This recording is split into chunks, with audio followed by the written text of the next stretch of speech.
If you cross this threshold, you do not leave until the thaw, and I bury anyone who brings trouble to my men." The voice rumbling from the towering shadow in the doorway was colder than the Wyoming blizzard tearing across the valley floor. The heavy oak door had swung open only a fraction, revealing the massive frame of a man who looked as though he had been carved directly from the unforgiving mountain rock behind him. Eleonora stood trembling on the frost-heaved porch. The wind ripped at the heavy stolen wool coat draped over her broad, soft shoulders, threatening to expose the thin, coarse fabric of her off-the-shoulder pioneer dress. She clutched a battered leather satchel to her large chest, her round, benevolent face pale and pinched with desperate exhaustion. She was a woman built for warmth, carrying a heavy, substantial frame that usually invited comfort. Yet tonight she was nothing but a fragile, freezing runaway, hiding a terrible truth. Would you risk everything to shelter someone who had already given up on themselves? Stay until the end of this memory to witness how a single, desperate lie managed to melt a heart of solid ice. And as we sit here by the fire, like and comment where you are watching from, to see how far this story travels tonight. The truth was, Eleonora had nowhere else to run. The snow was already waist deep on the trail behind her, burying her tracks, but the phantom weight of her unspoken debt pursued her with every howling gust of wind. There is a specific kind of cold that settles into the bones of a person who has spent their entire life feeling unseen and inadequate. It is a chill that no hearth can easily cure. The man blocking the entrance did not move. Gideon was a mountain of a frontier man. His broad shoulders filled the doorframe entirely. He wore a weathered cowboy hat, pulled low over sharp, observant eyes that missed absolutely nothing. A thick, unkempt beard obscured his jaw, and his sun-bronzed, weathered skin spoke of years spent breaking horses and chopping timber in brutal isolation. A dust-covered work shirt stretched tightly across his chest, held by heavy leather suspenders, tucked into durable frontier trousers and well-used leather boots. His presence emanated a terrifying, quiet authority. He did not posture. He did not threaten. He merely existed as an immovable force of nature. "I am looking for the foreman." Eleonora managed to push the words past her chattering teeth. Her braided pigtails were frosted with ice, hanging heavily against her full arms. She shifted her weight, the wooden floorboards groaning beneath her freezing boots. "You found him." Gideon crossed his massive, calloused hands over his chest. He did not invite her inside. The dark hallway behind him offered no glow of a hearth, no scent of burning pine. It was a house that had forgotten how to be a home. It was a tomb of wood and stone. "I heard in the settlement that the Deadwood Ranch lost its cook to the fever." She gripped her satchel tighter, forcing her chin upward to maintain whatever shred of dignity she had left. "I have come to take the position. I will work for nothing but a roof and a safe place to sleep." Gideon stared down at her. His gaze swept over her shivering, rounded form, taking in the soft edges of her face, the pristine but freezing white lace trim of her collar, visible beneath the rough coat. She looked like a woman who belonged in a bustling town parlor, surrounded by laughing children, not standing on the edge of the absolute wilderness, asking to feed a crew of hardened, cynical ranch hands. "We eat hardtack and dried beef." The timbre of his voice was flat, devoid of any welcoming warmth. "The kitchen is closed. It has been closed for 5 years. I do not need a cook. I need my men focused on keeping the herd alive, not distracted by a woman who will freeze before the first deep winter snow. I will not freeze." Eleonora took a half step forward, desperate. The cold was beginning to numb her legs, creeping dangerously close to her heart. She knew if this door closed, she would perish on the porch before sunrise. "I know how to stretch rations. I know how to turn hard meat into a meal that will keep your men working through the bitter night. You cannot survive on dried beef until spring." Gideon narrowed his eyes. The wind shrieked, tearing a loose shingle from the porch roof. Yet the giant mountain man did not so much as flinch. He recognized the look in her eyes. It was the frantic, cornered look of a hunted animal. He had spent his entire life building a fortress around his ruined heart, running a joyless, ruthlessly efficient operation because efficiency did not leave room for grief. Allowing a woman into his camp, especially one who carried the heavy scent of tragedy, was a liability he could ill afford. "Show me your hands." The demand cracked like a whip through the freezing air. Eleonora hesitated, her heart hammered against her ribs, a frantic bird trapped in a cage of fear. She slowly uncurled her fingers from the leather strap of her satchel and held her hands out into the pale moonlight reflecting off the snow. They were soft hands. Plump, gentle hands meant for mending delicate lace or cradling a frightened child, completely unmarred by the brutal burns, deep calluses, and ugly knife scars that marked a true frontier camp cook. They were the hands of a woman who had spent her life indoors, hidden away from the world, told she was inadequate and unworthy of the brutal, beautiful labor of living. Gideon looked at her soft palms and then slowly raised his gaze back to her desperate, tear-filled eyes. He knew immediately that she was lying. She had never fed a crew of 20 starving men. She likely had never chopped a cord of wood or butchered a winter hog. She was running from something terrible, using the empty kitchen of a desolate ranch as a desperate shield. A heavy silence stretched between them, louder than the screaming winter gale. Eleonora lowered her hands, a profound sorrow washing over her gentle features. She had failed. The one time she tried to be brave, she had been caught in a foolish lie. The cold began to drag her spirit down into the dark snow. Gideon stared at the trembling, defeated woman on his porch. Every instinct of self-preservation screamed at him to bar the heavy oak door and return to his silent, safe darkness. Bringing her inside meant bringing warmth. Warmth meant hope, and hope was the most dangerous, agonizing thing a man could harbor in the brutal winter. He had watched everything he loved die in a blizzard just like this one. He had sworn to never care for another fragile thing again. He stepped back into the shadows of the hallway. The heavy oak door did not close, but it did not swing open any further. The darkness inside the house seemed to swallow his towering frame completely, leaving Eleonora alone on the freezing timber boards. The snow began to pile over her heavy leather boots, burying her in place. If she turned back to the trail, the shadows of the past would surely find her. If she stayed on the porch, the winter would claim her just as mercilessly. The quiet inside the cabin was absolute, completely devoid of the sound of his footsteps returning to the door. Her large chest heaved as a single tear escaped, freezing instantly against her round cheek. She had nowhere left to go. The wind screamed its terrible victory.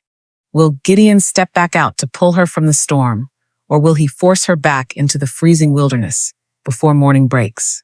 The heavy oak door did not close entirely. It remained ajar, leaving a gap no wider than a man's thumb, a silent and grudging invitation from the mountain of a man who had vanished into the shadows. Eleonora stood shivering in the biting wind, her heavy, substantial frame swaying slightly against the gale. She understood the unspoken challenge. She pushed the heavy timber open and stepped across the threshold, instantly enveloped by the pitch-black maw of the silent house. The interior was terrifyingly still. It possessed a cold that was entirely different from the howling winter storm outside. The wind was a living, angry thing, but the chill inside this house was born of absolute, undisturbed neglect. It was the freezing silence of a home that had simply stopped breathing. She clutched her battered leather satchel to her large chest, listening to the heavy, retreating footsteps of Gideon moving down the distant hallway. He did not offer her a lantern. He did not point the way. She was an unwanted ghost intruding upon a graveyard. Eleonora navigated the darkness by trailing her plump, freezing fingers along the rough timber walls. She followed the faint, stale scent of cold grease, old iron, and undisturbed dust.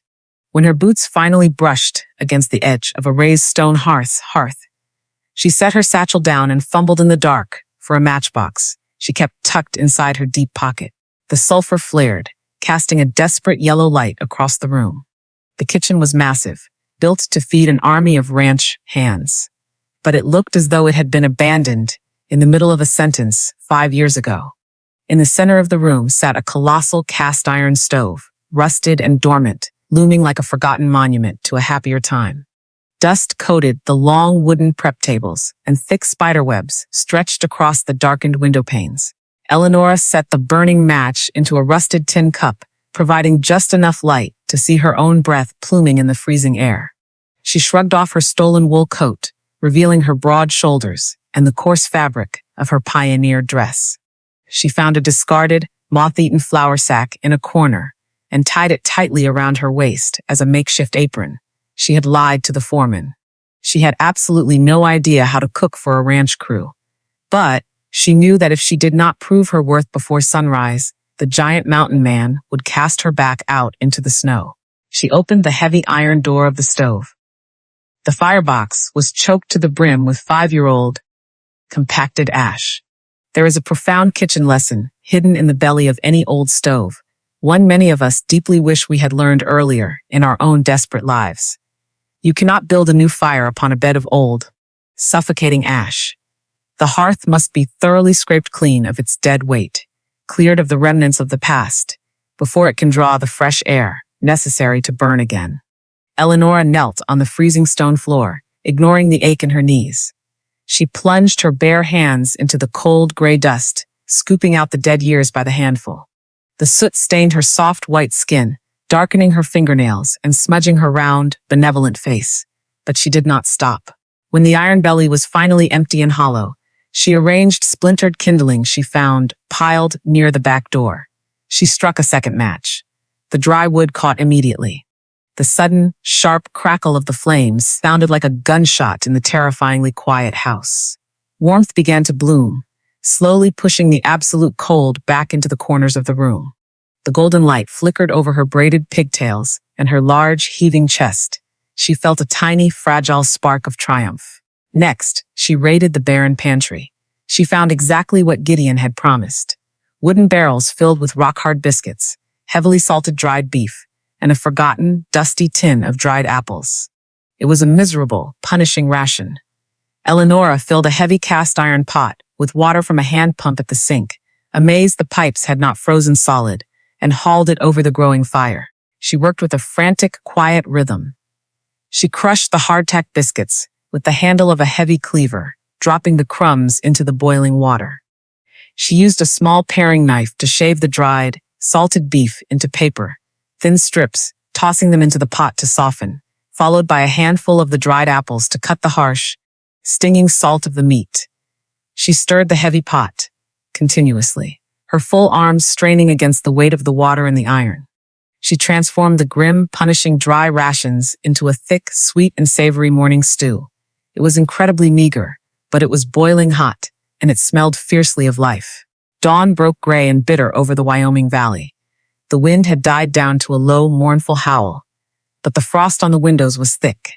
Outside, the heavy crunch of boots announced the arrival of the ranch hands. These were cynical, hardened men who trudged toward the main house every morning expecting nothing more than a handful of dry crackers and frozen meat to fuel their brutal labor. The first man pushed through the kitchen door, his face wrapped in a frozen scarf. He stopped dead in his tracks. 3 other men piled in behind him, completely halted by the sight before them. The chimney was drawing perfectly. The massive iron stove was radiating a glorious penetrating heat that instantly began to melt the ice from their beards. Standing in the center of the light, stirring a massive, steaming pot, was a large, unfamiliar woman. Her round face was flushed with the heat of the fire, a gentle, shy expression masking her absolute terror. Eleonora did not speak. She simply picked up a stack of battered tin bowls, ladled the thick, hot stew into the first one, and held it out with trembling hands. The men moved forward like sleepwalkers.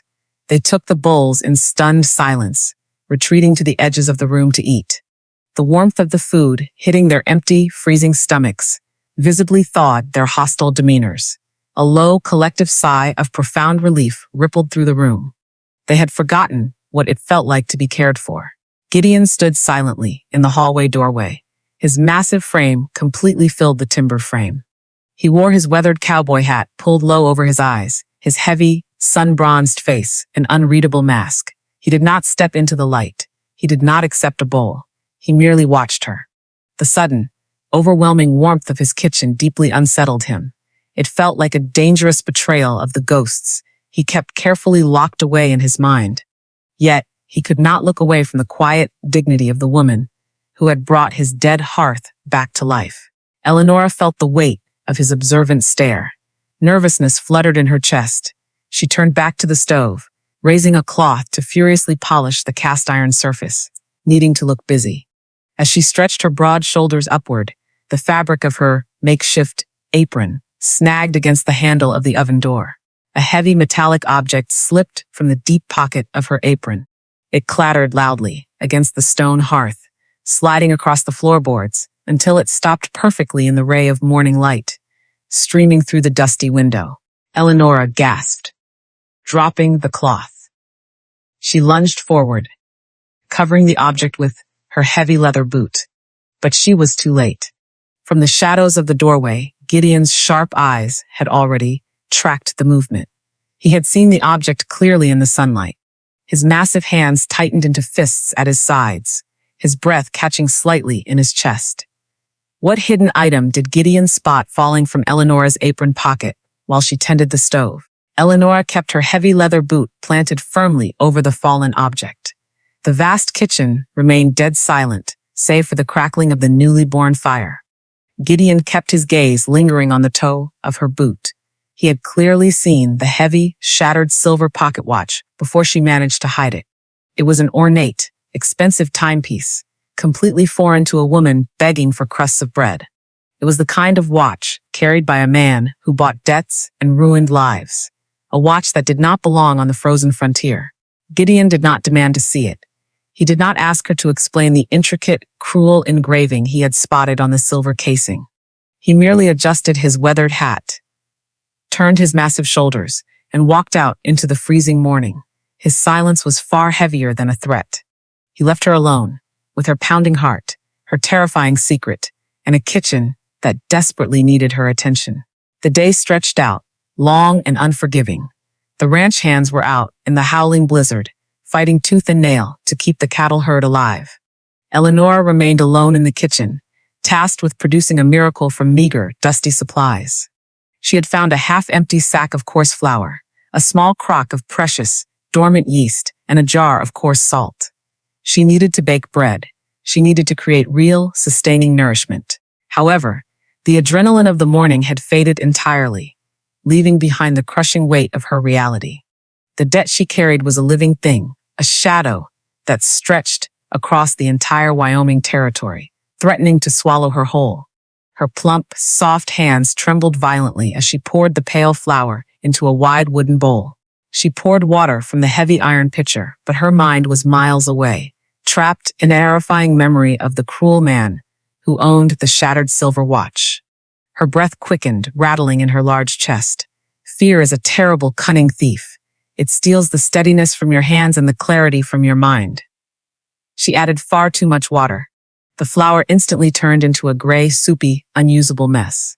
Desperate, she dumped in more flour, wildly overcompensating. She plunged her hands into the bowl, trying to force the mixture together by sheer will. The dough clumped, tearing apart into ragged shreds, resisting her frantic, panicked motions. She kneaded it with violent, jerky movements, hot tears welling in her gentle, benevolent eyes. Here is a kitchen lesson many of us learn only after wasting precious time and tears. Panic ruins the simplest recipes. Bread requires rhythm, patience, and a steady, calm spirit. A heart running on blind fear cannot create something meant to nourish others. You cannot force flour and water into harmony with trembling, angry hands.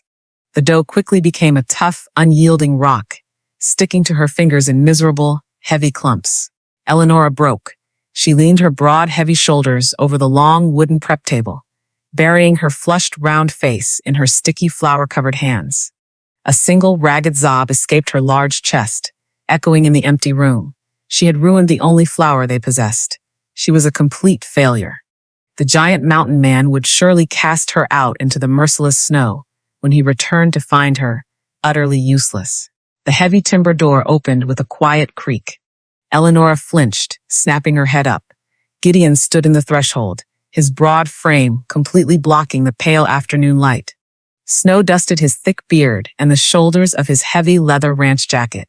He looked at the weeping woman, taking in her heaving chest and tear-stained cheeks, and then he looked at the ruined, gray mass sitting in the wooden bowl. He stepped fully into the kitchen. His leather boots made slow, deliberate sounds against the scraped floorboards. Eleonora shrank back against the table, waiting for the harsh dismissal, waiting for the cruel words that had defined her entire adult life. Gideon did not yell. He stopped right beside the table. He towered over her, smelling of pine needles, sharp wood smoke, and freezing wind. He slowly removed his leather work gloves, revealing massive, calloused hands heavily scarred by years of brutal, unforgiving labor. He reached his large hands toward the wooden bowl. Eleonora squeezed her eyes shut, bracing for him to hurl the ruined dough into the roaring fire. Instead, Gideon dipped his fingers into a small tin of rendered lard resting on the table. He rubbed the grease into his rough, weathered palms. Without uttering a single word, he plunged his large hands into the wooden bowl right next to hers. He pressed his heavy thumbs deep into the center of the tough dough. He stretched it slowly, incredibly patiently, folding it back over itself with a steady, commanding rhythm. He did not rush the process. He did not force the dough to bend to his will. He simply applied a calm, relentless, warming pressure. Eleonora opened her eyes, watching the process in stunned silence. The towering, reclusive cattle foreman, a man who looked as though he wrestled grizzly bears for sport, was treating the ruined, stubborn dough with a quiet, breathtaking gentleness. "You are fighting it." The deep, resonant timbre of his voice rumbled through the quiet kitchen, vibrating in the heavy air. "Do not fight it. Guide it." He sprinkled a tiny pinch of salt over the mass, followed by a few careful drops of warm water from the kettle. He stepped back slightly, gesturing with his chin toward the bowl, inviting her back into the task. Eleonora hesitated. She mirrored his deliberate movements, dipping her plump fingers into the lard. She placed her hands next to his over the dough. She took a deep breath, forcing the frantic beating of her heart to slow down, matching the steady, rising and falling rhythm of the giant, silent man standing beside her. Fold. Push. Turn. Slowly, miraculously, the stubborn mass began to yield beneath their combined efforts. The jagged tears smoothed out. The flour absorbed the water, transforming under the shared warmth of their hands into a soft, pliable, beautiful sphere. The blinding panic melted away, replaced by a profound sense of validation. She was not entirely useless. She just needed a steady, grounding presence to anchor her racing mind. Gideon watched her gentle, round face soften. The deep lines of terrifying worry faded away, leaving behind a radiant, quiet beauty that caught him completely off guard. He pulled his hands away, wiping the flour onto a rough cloth, stepping back into the cool shadows of the room. Eleonora patted the smooth dough, a soft, weary smile touching her lips. The fire crackled warmly in the massive iron stove, casting golden, dancing light across the scraped floorboards and the heavy timber walls. "Thank you." She breathed the words softly, turning to look up at his imposing figure hidden in the shadows. "I was so afraid this morning. I have been running for so long." Standing here, feeling the warmth of the fire, it is the first time in years I have felt truly safe. It almost feels like a home. The word hung in the quiet, dusty air, fragile and immensely sweet. Gideon froze completely. The breath hitched violently in his massive chest. His sun-bronzed face drained of all color, turning pale beneath his thick beard. His sharp, observant eyes widened, striking a wall of sudden, invisible terror that seemed to crush the very air out of his lungs. He dropped the flour cloth. It hit the stone hearth with a soft, heavy thud. He stumbled backward, his heavy boots knocking against a wooden chair. His gaze remained fixed on the warm hearth, as if he had just seen a terrifying ghost rise directly from the flames. He did not look at Eleonora. He did not speak a single word. He simply turned and bolted through the heavy oak door, fleeing out into the howling winter storm without his coat. Eleonora stood alone in the quiet kitchen, her hands still resting on the warm dough, completely bewildered. Why does Gideon suddenly leave the room, completely shaken, when Eleonora utters the word home? The heavy timber door remained shut for the rest of the night. Eleonora did not sleep. She sat alone by the radiant iron stove, watching the golden perfect crust form on the heavy loaf of bread they had saved together. Her mind continuously replayed the sheer, absolute terror that had gripped the giant mountain man. He had fled from the word home as though it were a loaded pistol aimed directly at his heart. She wrapped her broad, soft shoulders in a thin wool blanket, staring into the flickering orange flames. The silence of the massive house pressed in around her, heavy with unspoken ghosts. She did not know what haunted him, but she recognized the shape of his fear. It was the exact same shape as her own. The next morning, the brutal Wyoming wind finally broke. The sky stretched out in a cold, piercing blue, reflecting off the diamond-hard snow crust that blanketed the valley. Eleonora tied the moth-eaten flour sack around her waist, bracing herself against the bitter chill. She stepped out the back door, her heavy leather boots crunching loudly against the ice. She was searching for a miracle. The heavily salted dried beef and crushed hardtack were simply not enough to sustain the hardened ranch hands through the grueling winter labor. Near the edge of the distant tree line, barely visible beneath a massive drift of snow, sat a small, square plot of fenced dirt. It was an abandoned vegetable patch. The wooden fence posts were rotted and listing, and the earth was frozen solid, choked with the dead, black vines of a harvest completely forgotten half a decade ago. Eleonora dropped to her knees in the deep snow. She found a rusted, heavy iron hand trowel buried near the broken gate. She gripped the cold metal and began hacking away at the frozen earth, her full arms trembling with the immense effort, her breath plumbing in thick white clouds. "Leave it." The command sliced through the crisp morning air, sharp and completely unyielding. Eleonora paused, keeping her round, benevolent face turned toward the unyielding dirt. Gideon stood a few paces away.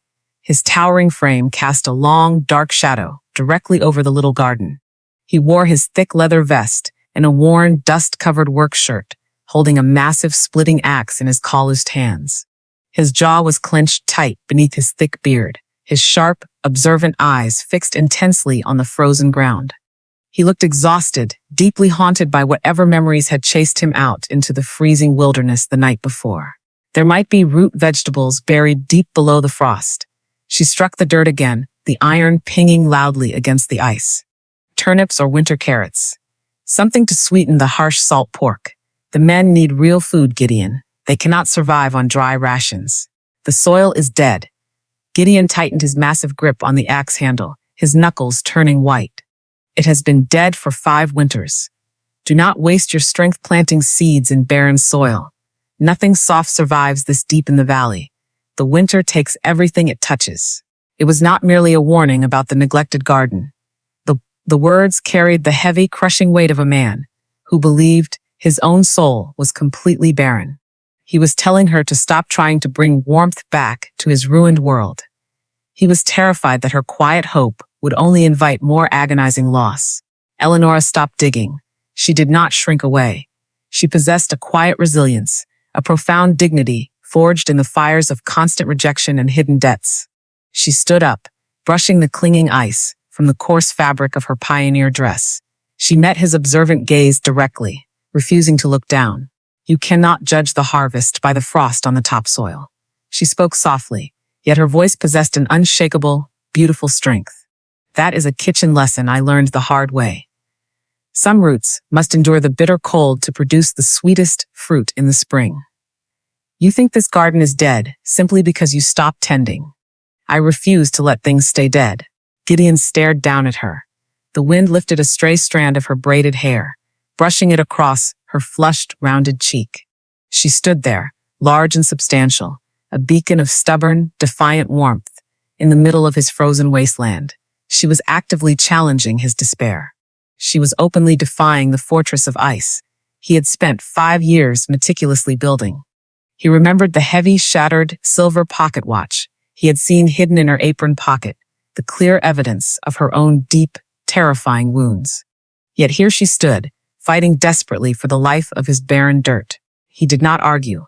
He simply lowered the heavy axe, his broad shoulders dropping a fraction of an inch. A tiny, fragile fracture formed in the solid ice surrounding his hardened heart. He turned away without uttering another sound, marching toward the distant woodpile, leaving her alone to wage her quiet, desperate war against the frozen earth. Eleonora returned to her digging with renewed vigor. Her plump, gentle hands quickly blistered against the rough wooden handle of the trowel, but she did not stop. Deep beneath the frozen crust, wrapped tightly in the sleeping, bitter dirt, she finally found a cluster of pale, bruised parsnips and a handful of sturdy, gnarly winter potatoes. It was a miserable, ugly bounty, but to a woman determined to create a feast from absolute nothing, it was pure, shining gold. She gathered the frozen roots into her makeshift apron, shielding them against her large chest, and hurried back into the glorious warmth of the massive kitchen. The fire in the cast iron stove was roaring beautifully, completely clear of the suffocating ash from the day before. She washed the vegetables meticulously at the indoor hand pump, the freezing water stinging her scraped, raw knuckles. To prepare the evening meal, she needed to completely clear the long wooden prep table. She reached for the heavy wooden kneading trough they had used the previous afternoon to save the ruined bread dough. The dark wood was caked with a thick layer of dried, stubborn flour.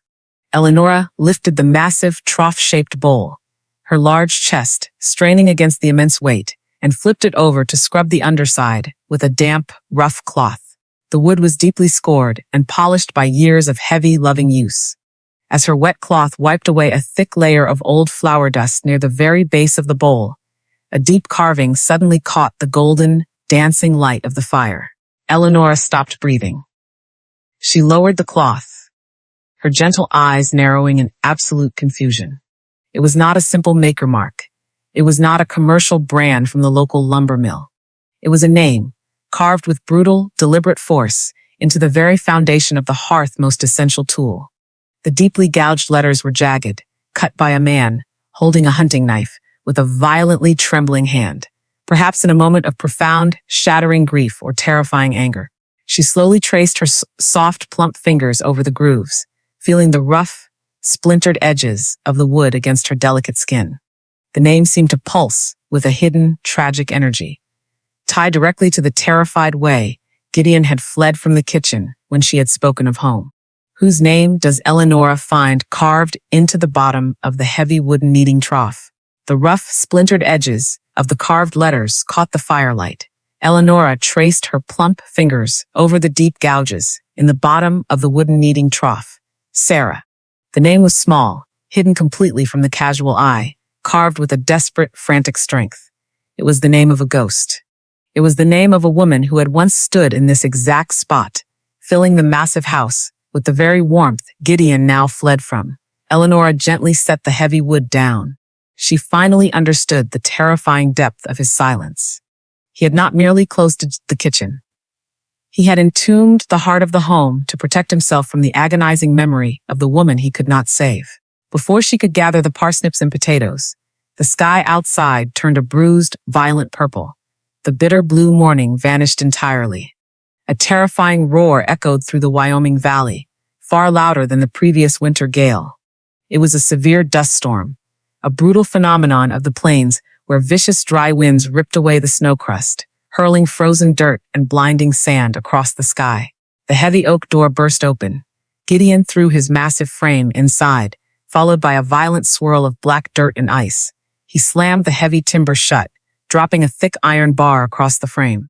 The sheer force of the wind shook the walls of the house, rattling the glass panes and plunging the kitchen into an eerie, choking twilight. The ranch hands were trapped in the distant bunkhouse, leaving Gideon and Eleonora completely isolated in the main cabin. Gideon began to pace the floorboards. The enclosed space immediately triggered a terrible, suffocating panic within his chest. He moved like a caged mountain lion, his large hands balled into white-knuckled fists. The howling wind outside sounded exactly like the blizzard that had taken his family 5 years ago. His sharp, observant eyes darted frantically toward the shadowed corners of the room, his breathing growing shallow and rapid. He was drowning in the echoes of his past failure. Eleonora recognized the rising terror. She knew she had to anchor him before the invisible ghosts dragged him completely under. She moved quickly toward the long wooden prep table. She poured the boiled, mashed winter potatoes into the trough, adding flour and warm water, creating a massive, heavy mound of dough. "I need your strength," she spoke clearly over the screaming wind, her voice steady and demanding. Gideon stopped pacing. He stared at her, his broad shoulders heaving with unspoken panic. He did not want to touch the dough. He did not want to feel the warmth of the hearth. I cannot need this alone. Eleonora held her ground, her gentle, round face projecting absolute resolve. She pointed to the massive wooden trough. The potato dough is too heavy for my arms. You must help me, or we will have nothing to eat when the wind finally breaks. He stepped forward with terrifying reluctance. He rolled up the sleeves of his dust-covered work shirt, revealing thick, powerful forearms lined with faded scars. He plunged his calloused hands into the warm, sticky mass. At first, his movements were violent. He struck the dough with brutal, uncontrolled force, punishing the flour and water, with all the unspoken rage and grief trapped inside his giant frame. He slammed his fists into the trough, the sound echoing sharply against the howling storm. He was fighting the memory of the cold. He was fighting the name carved beneath the wood. Eleonora stepped directly into his face. She ignored the terrifying power of his hands. She placed her soft, plump palms directly over his massive, scarred knuckles. Gideon froze, his breath catching in his throat. The sudden, absolute softness of her touch against his calloused skin was a profound shock. You are punishing the dough for the sins of the storm. She kept her hands resting over his, refusing to let him pull away. Her large, substantial body stood close to his towering frame, radiating a deep, fearless warmth. Duff needs to be struck and stretched before it can rise, just like a heavy heart. But it must be done with purpose, not anger. If you beat it blindly, it will only turn hard and bitter. She slowly guided his massive hands. She pressed her weight against his knuckles, forcing him to shift from violent strikes into a steady, rhythmic push and fold. The deep, agonizing tension in his broad shoulders began to loosen. Fold. Push. Stretch. Eleonora moved in perfect harmony with him. The scent of yeast and earthy potatoes rose into the air, pushing back the smell of the choking dust. For the first time in 5 years, Gideon felt the crushing weight of his isolation begin to crack. The warmth of the hands of Eleonora seeped directly through his skin, melting the fortress of ice surrounding his chest. He stopped fighting the ghosts. He closed his sharp eyes, allowing himself to simply exist in the quiet, rhythmic safety she was creating for him. It was a major relationship turning point, a silent language of healing, spoken entirely through the humble act of preparing daily bread. Hours passed. The brutal wind continued to batter the heavy timber walls, but the terror had left the kitchen entirely. The storm outside raged, but the inside of the house felt incredibly still. Night fell heavily, wrapping the room in absolute darkness save for the glowing orange embers visible through the iron grate of the stove. The loaves of heavy potato bread baked slowly in the oven, filling the air with a profound, comforting fragrance. Gideon sat in a wooden chair, near the warmth of the iron, his long legs stretched out, his tall frame finally relaxed. Eleonora sat on a low stool beside him, staring into the flickering embers. The absolute safety of the moment, combined with the rhythmic ticking of the cooling iron, broke through the last remaining wall of her own desperate silence. The shattered silver watch you saw on the floor. She whispered the words into the dark room, her voice trembling, stripping away the final layer of her false identity. It does not belong to a debt collector. Gideon slowly turned his head, his sharp eyes catching the dim light. He listened with absolute, unwavering focus. Eleonora gripped the coarse fabric of her pioneer dress, a tear slipping down her round cheek. What terrifying confession does Eleonora whisper while the bread bakes in the dark? The glowing embers painted the round, tear-stained face of Eleonora in soft hues of orange and gold. The confession hung in the heavy, quiet air of the massive kitchen, fragile and absolutely terrifying. It belonged to my late husband. The words fell from her lips like heavy stones, landing in the space between them. He was a man of wealth, but he made his fortune buying the debts of desperate people. He purchased the heavy notes on my father and his failing farm, and then he demanded me as the final payment to keep my younger siblings out of the workhouse. I was entirely trapped in a house of pure cruelty, treated as nothing more than a ledger entry. He wore that ornate silver watch while he tallied the miseries of others. When his carriage overturned on the icy river road last month, I did not weep for him. I knew the terrifying men he owed his own gambling debts to would soon come to claim his property, and I was his property. I stole the watch from his cold vest to buy my escape. I am running from a ghost, carrying a debt I can never possibly repay. Gideon did not flinch. He did not judge the desperate theft. He sat in the wooden chair, his long legs stretched toward the hearth, looking at the large, brave woman trembling in the dark. He understood the profound, agonizing weight of being trapped by circumstances entirely outside of personal control. He simply reached his massive, calloused hand forward and placed it gently over her shaking shoulder. The heavy weight of his palm communicated a fierce, silent vow of protection. The dust storm raged until the deep hours of the morning, finally breaking just as a pale, bruised dawn crept over the Wyoming Valley. The howling wind died into a pathetic whimper, leaving behind a profound, ringing silence. The ranch hands would soon emerge from the distant bunkhouse, exhausted, freezing, and ravenously hungry. Eleanor pushed herself up from the low stool. Her broad shoulders ached terribly. Her large, heavy frame felt entirely drained of strength after the sleepless night and the emotional toll of her confession. Yet, she tied the moth-eaten flour sack around her waist once more. She needed to prepare a morning meal. She needed to prove she still held value, terrified that her dark secret might have finally tipped the scales against her. She moved to the long wooden prep table, gathering the remaining parsnips and heavily salted dried beef.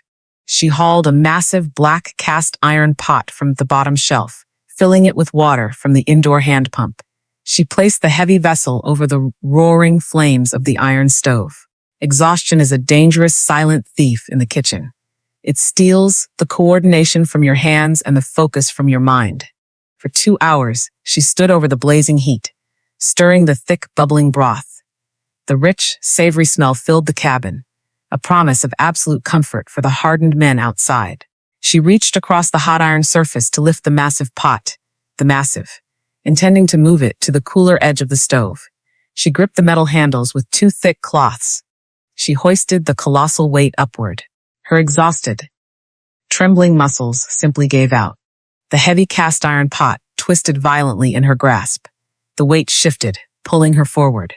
She cried out in sudden panic, releasing the handles to avoid falling directly onto the blazing stove. The massive pot crashed violently against the scraped floorboards. A tidal wave of boiling, savory liquid erupted across the kitchen, instantly ruining the entire morning meal. A searing, blinding agony instantly tore across her plump hands and her lower arms. The boiling water had splashed her soft skin, leaving angry, blistering red marks in its wake. Eleonora scrambled backward until her heavy shoulders slammed into the timber wall. She sank to the floorboards, pulling her burned hands tightly against her large chest. Her breath came in rapid, terrified gasps. She squeezed her gentle eyes shut, bracing her body for the inevitable explosion of rage.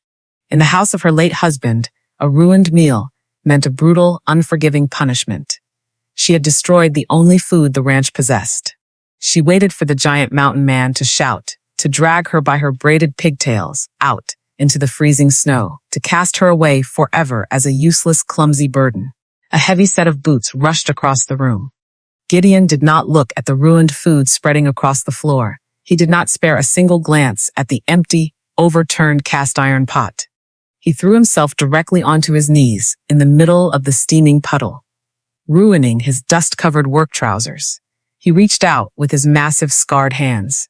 Eleonora flinched violently, turning her round face away, letting out a small, heartbreaking whimper. The giant man froze. He recognized the shape of her terror. His broad chest tightened with a sudden fierce anger, not at her, but at the dead man who had taught this gentle, beautiful woman to expect violence in moments of vulnerability. "Look at me." The deep, resonant timbre of his voice was incredibly soft, devoid of any anger or harshness. "I am not him. I will never be him." He slowly, meticulously reached out again, wrapping his large, warm fingers around her trembling wrists. He pulled her burned hands away from her chest. He examined the blistering red skin with the tender, focused reverence of a man handling shattered glass. He stood up gracefully, moving to the sink to soak a clean flour sack in freezing water. He returned to his knees, ignoring the mess entirely. He draped the icy cloth over her burning skin, applying a gentle, relieving pressure.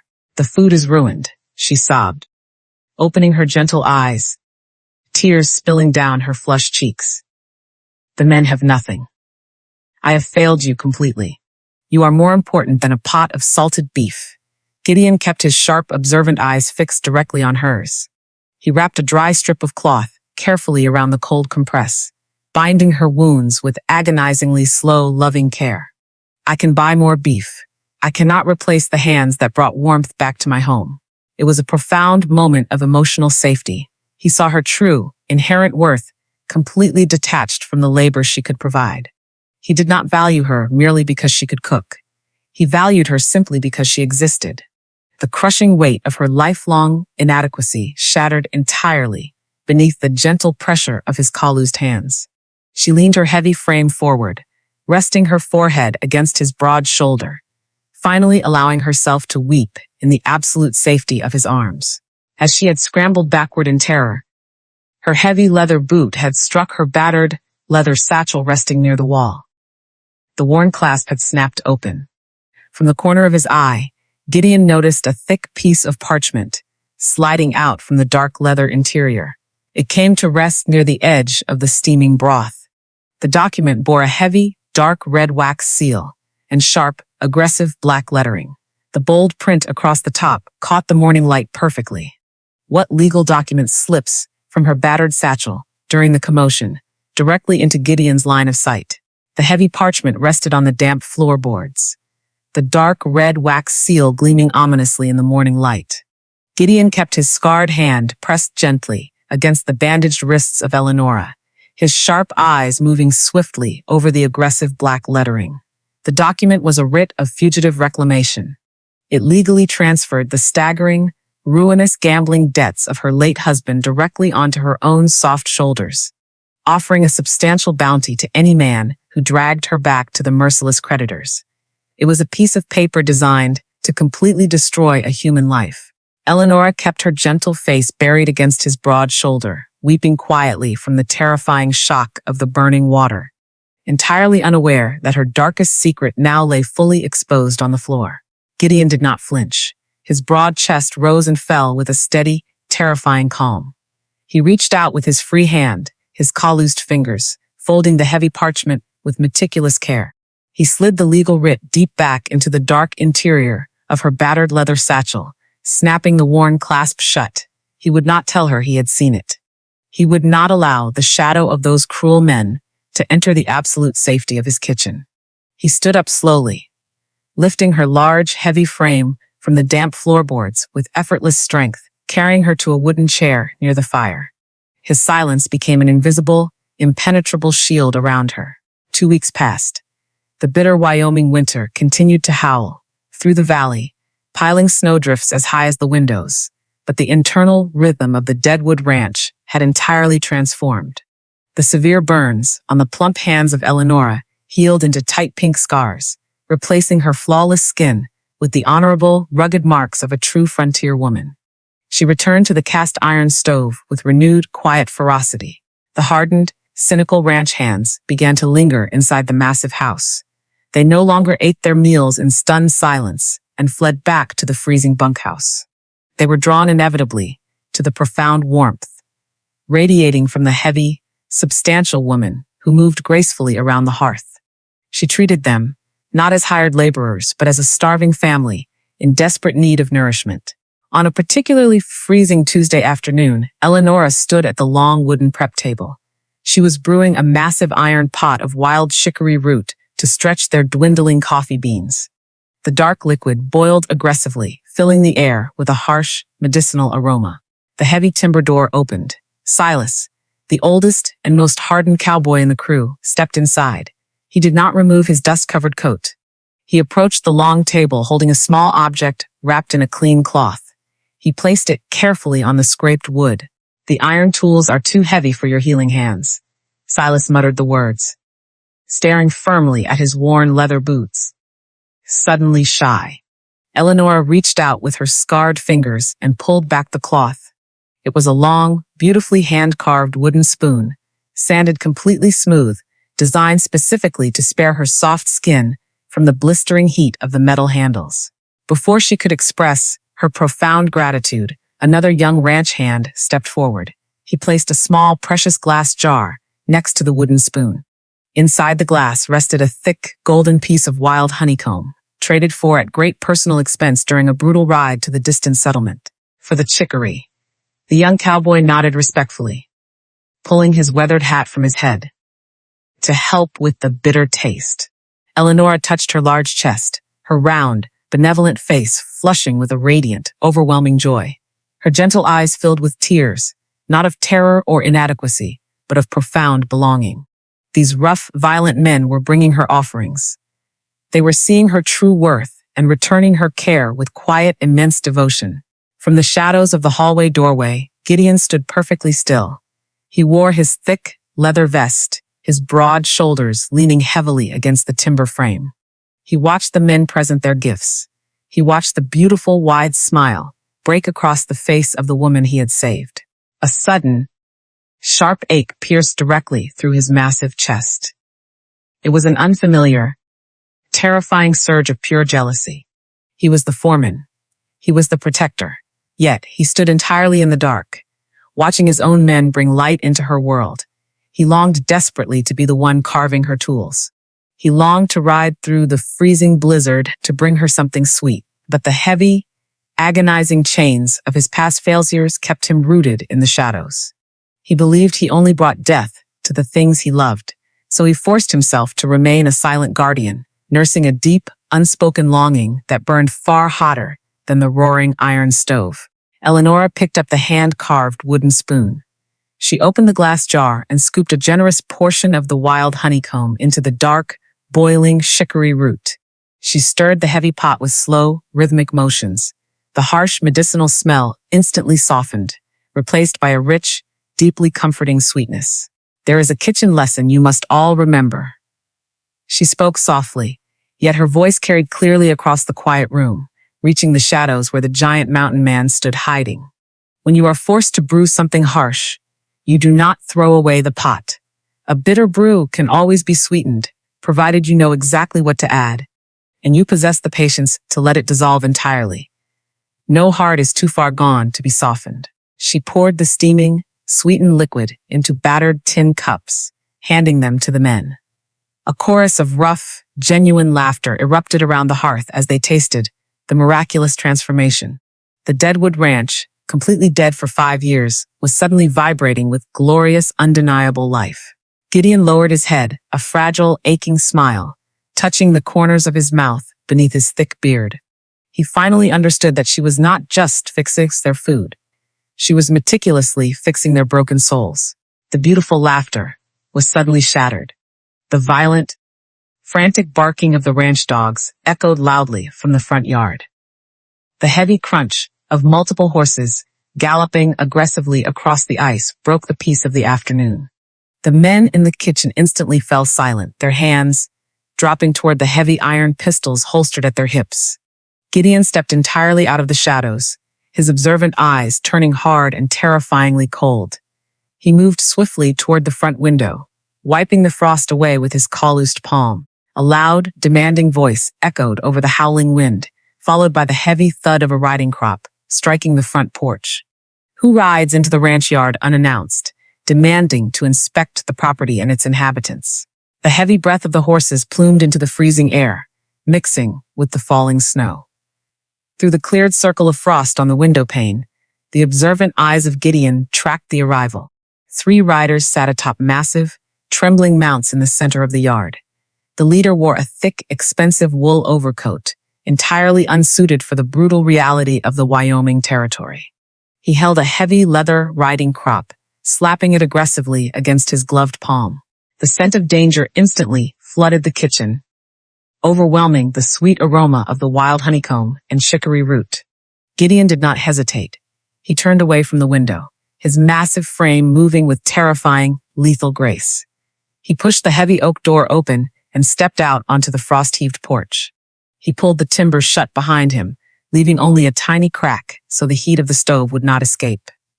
Inside the kitchen, Eleonora stood perfectly still. The heavy wooden spoon slipped from her scarred fingers, clattering loudly against the scraped floorboards. She knew exactly who had come. The ghosts of her past had finally tracked her footprints through the deep snow. "You are trespassing on private land." The deep, resonant voice of Gideon cut through the howling wind like a heavy iron blade.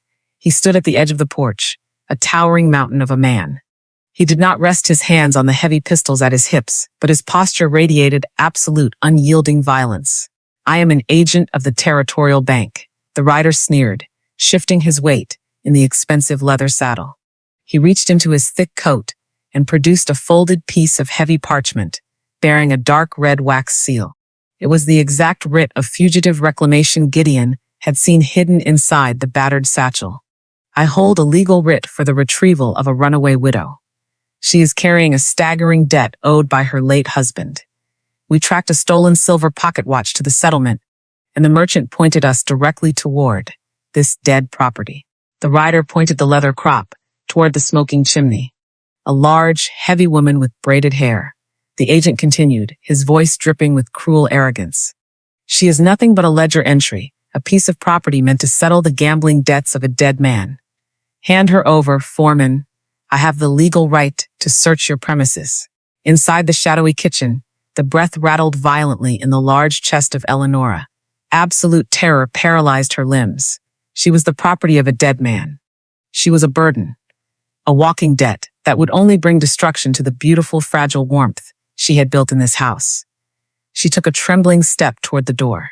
She fully intended to walk out into the blizzard and surrender herself to the cruel men, desperately wanting to protect Gideon and the hardened ranch hands from the violence she carried. She reached her plump hand toward the iron latch of the door.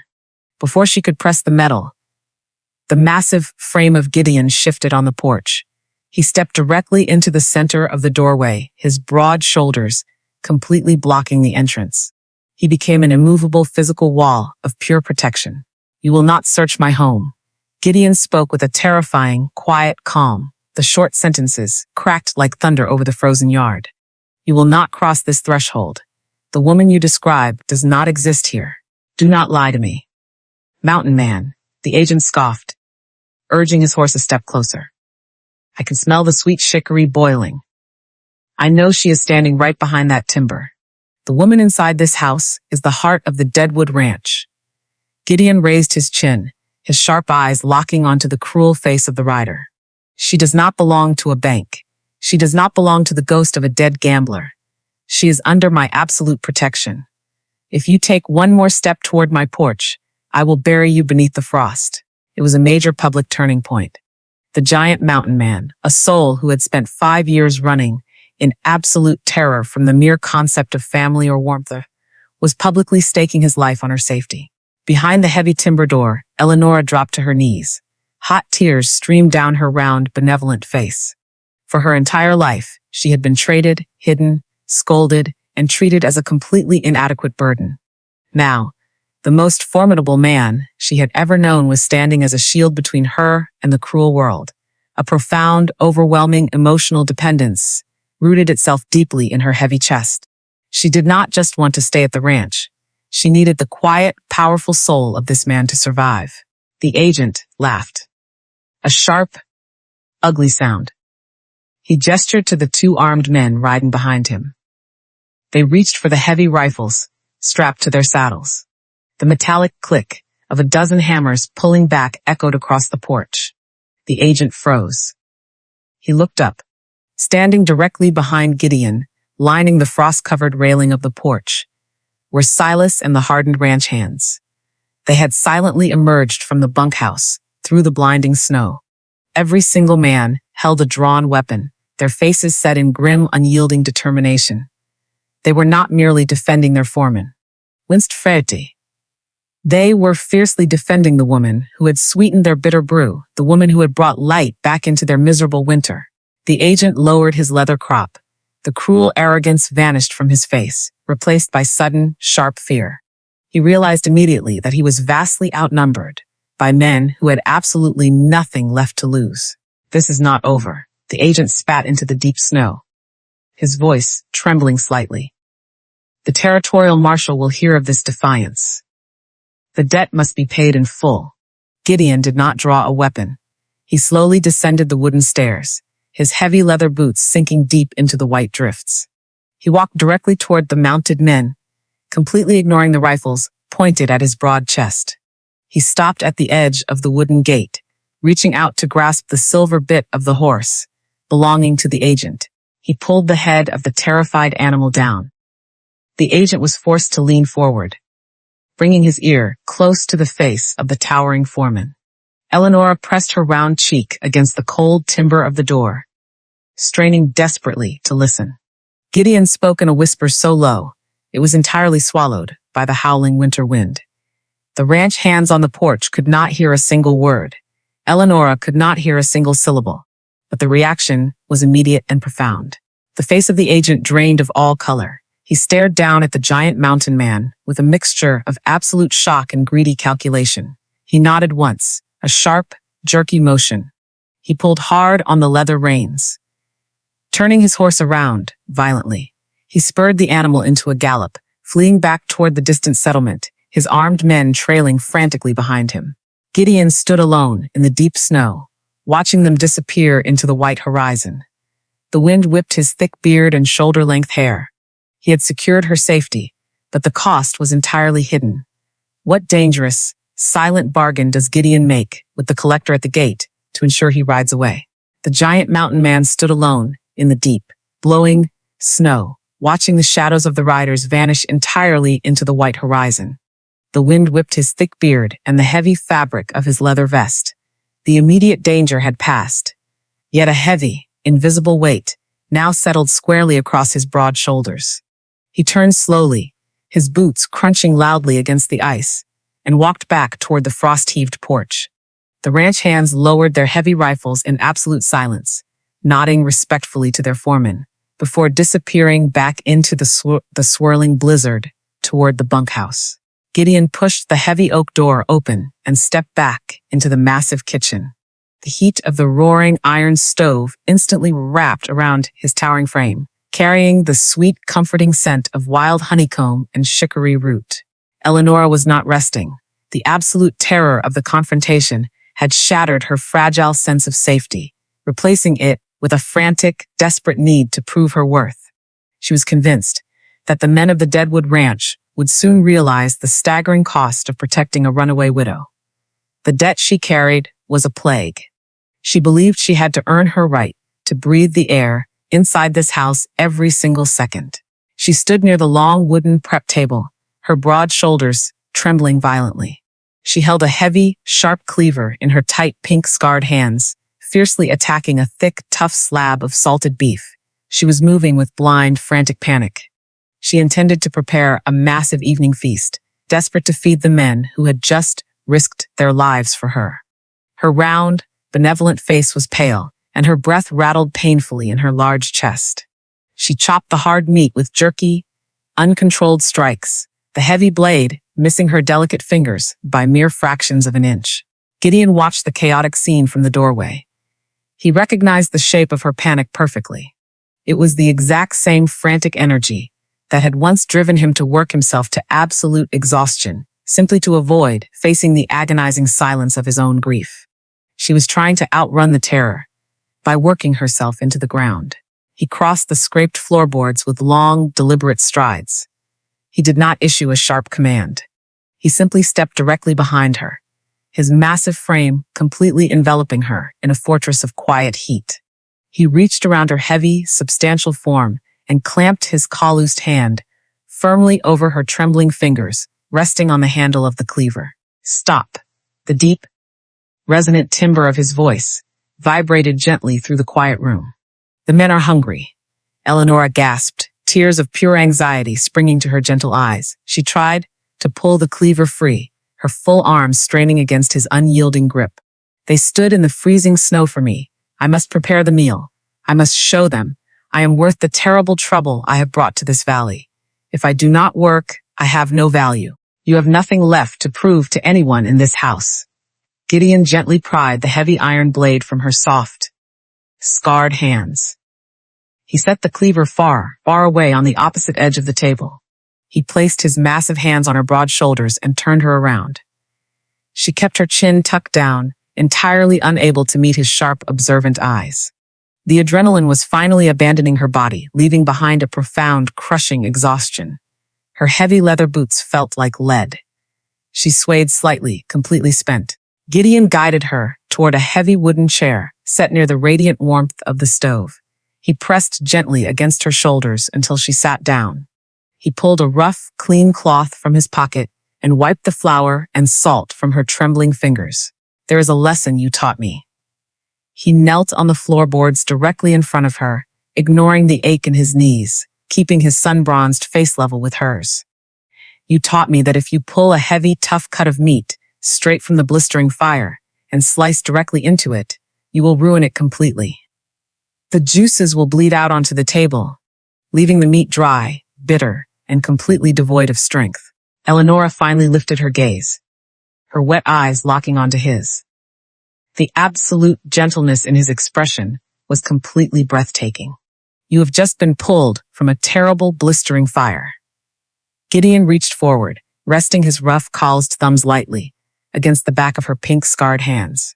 "If you try to cut into yourself right now, if you try to serve others before you have processed the heat, you will bleed out every single ounce of your spirit. Even the toughest, bravest heart needs time to rest away from the flames." The beautiful, profound truth of his words broke the final remaining dam inside her chest. The frantic need to labor evaporated entirely. She leaned her heavy frame forward, resting her flushed, tear-stained face directly against the solid, unyielding strength of his broad shoulder. He wrapped his massive arms around her, holding her securely against his chest. It was a moment of profound, mutual understanding. He was using the very wisdom she had brought to his kitchen to heal the deepest wounds inside her own terrified soul. They remained near the roaring iron stove for a long time, listening to the violent wind rattling the glass window panes. The absolute safety of the moment slowly restored the steady, calm rhythm of her breathing. The terror of the debt collector faded into the distant shadows, replaced by a quiet, fierce devotion to the towering mountain man holding her. Yet, the peace was fragile.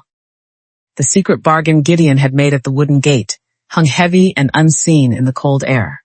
Later that evening, after the ranch hands had eaten a simple supper and returned to the bunkhouse, the storm outside intensified, howling with a renewed, vicious fury. Eleonora sat at the wooden prep table, mending a torn heavy wool coat. She watched Gideon move slowly across the room. He did not possess his usual calm demeanor. His sharp eyes were troubled, completely focused on a terrifying task only he understood. He reached for his heavy leather winter coat, shrugging his broad shoulders into the thick material. He pulled his weathered hat low over his brow, securing a thick wool scarf around his neck. He winced from the wake. He walked deliberately toward the stone mantel above the cold fireplace in the sitting room. Eleonora lowered her sewing needle. A sudden, cold dread pooling in her large chest. Gideon reached up with his scarred hands. He lifted a beautiful prized Winchester rifle from the wooden mounts. It was a weapon he kept meticulously cleaned, but rarely touched. He checked the chamber with a sharp, metallic click, sliding a row of heavy brass cartridges into his deep coat pocket. He did not look at Eleonora. He simply turned toward the heavy timber door. Why does Gideon take his prized Winchester rifle down from the mantel and ride out into the dark alone? The giant mountain man returned just before the pale dawn broke across the frozen valley. The heavy oak door swung open, and Gideon stepped inside, bringing a rush of bitter wind. The Winchester rifle was completely cold and unfired, yet the broad shoulders of the foreman slumped beneath an invisible, crushing weight. He placed the weapon carefully upon the stone mantel without uttering a single word. He had made his silent bargain in the dark, paying a terrible, unseen price to ensure the wolves never returned to his porch. He believed his sacrifice was entirely necessary, but the secret left his sharp eyes looking profoundly hollow.